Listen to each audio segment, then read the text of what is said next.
Out here toward the end of the day, let me give you an update on some things that have been going on, how my day went, what's going on around where I'm at. You ready for this? Hey everybody, I'm Bill, Hill Country Prepper.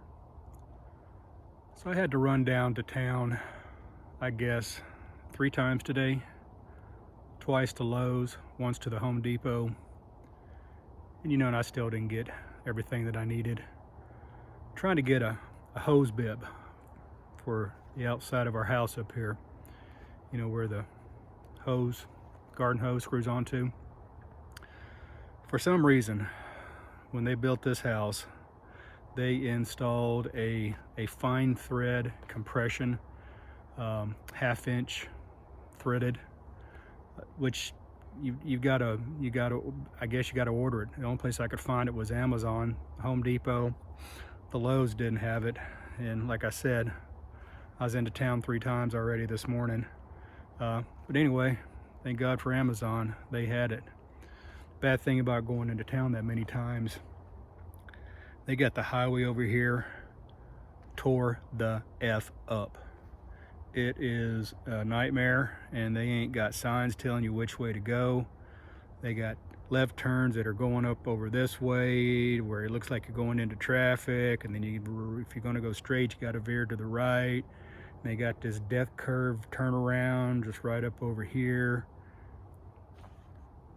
I don't know what these engineers are thinking, but they ain't thinking about convenience and traffic flow, I'll tell you that much. Anyway, been dealing with that shit for a couple of years, and I probably got a couple more years. They hit a big water main up here last year, and I think that set them back. I mean, it was like the Niobrara River flowing down Bandera Highway. I ain't never seen nothing like it. I think my wife's got a video of it. That water must have been 3 feet deep rolling down the highway. Anyway, that set back the engineer, so everybody here is having to deal with it. And I think they've probably changed this plan a couple of times since it was first started. And like I said, it's been going on since before COVID, actually. So yeah, it's been going on for a few years actually. But got to deal with it, I guess. Good news is around here, gas prices are going down. Put a big new QT Mart just a couple miles down the road, and they are selling regular 87 octane for $2.29.9 a gallon. That's like the cheapest I've seen since Trump was in office, honestly. Now, I don't know what's driving it. It's winter time, although you couldn't tell by the way I'm dressed. It's just a few days before Christmas. Merry Christmas, by the way. But gas prices are going down, so that's a good thing. So I'm trying to keep all the vehicles topped off. You know me, I don't let them get below 1/4 of a tank from full. That means when it gets down to 3/4 of a tank, I'm topping it back up. I don't care what the price is. I figure I'm hedging it up and I'm hedging it down. Anyway, I'm keeping all the gas tanks full. Yesterday I had to go and service 2 of our vehicles. My wife's Suburban was ready for an oil change, and my son's Ford Escort. So I spent a couple hours in the afternoon getting that done. It's amazing how much cheaper you can do this stuff on your own. I changed the oil in my son's Ford Escort, I think it's 2010. I changed the oil and filter for around $25. Now, of course, I was using the Walmart brand on the oil and on the filter because the car's got like 125,000 miles on it. I'm not going to put expensive oil into it. And besides that, it's got a leak and it's only got to last about another year. So anyway, $25 for an oil change. They probably would have charged him at least double that had he gone down to one of the quick lube places in town. Suburban probably cost me around $55. I did put Quaker State in it.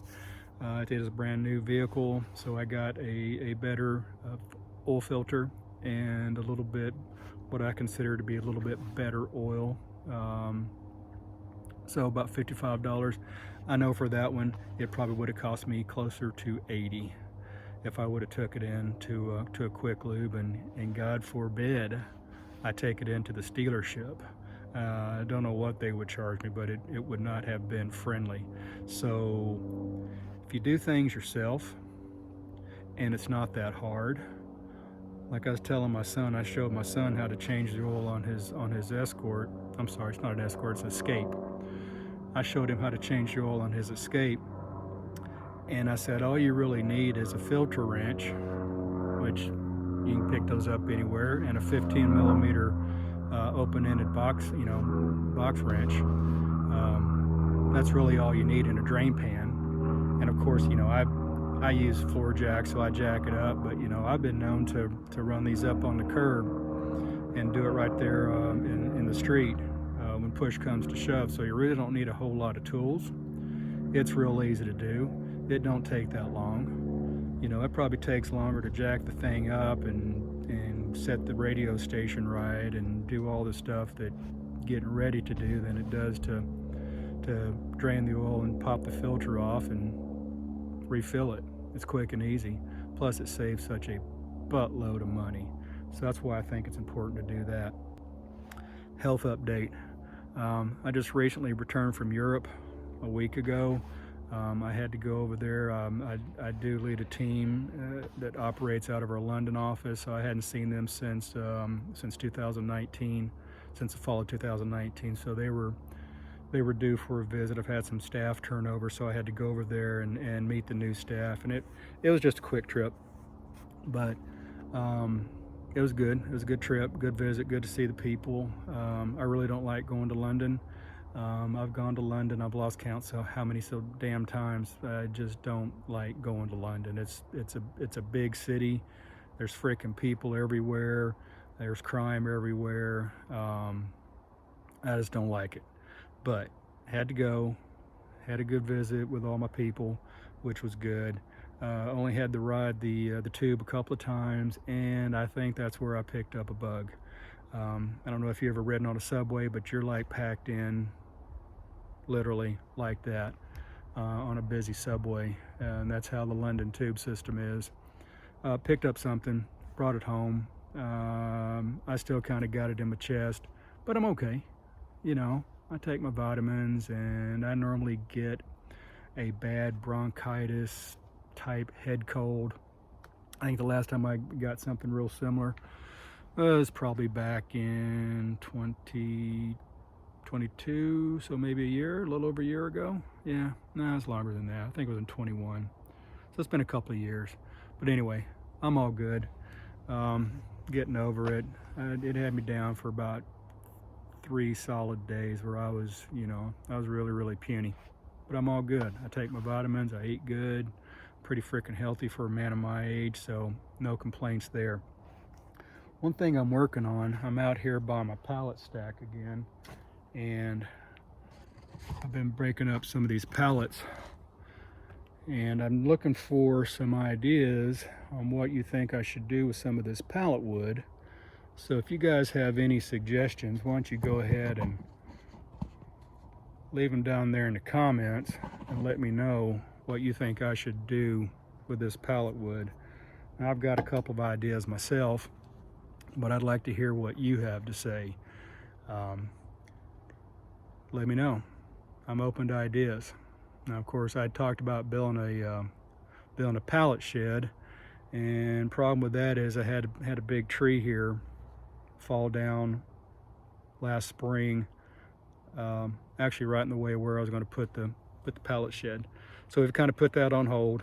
I won't be doing the pallet shed anytime soon, at least not in this location where it was going to go. But got a couple ideas for this pallet wood. Been breaking it down. That's not hard. I can break down a pallet in probably about 15-20 minutes, so it's not that big a deal. But let me know, what do you think I should do with some of this pallet wood?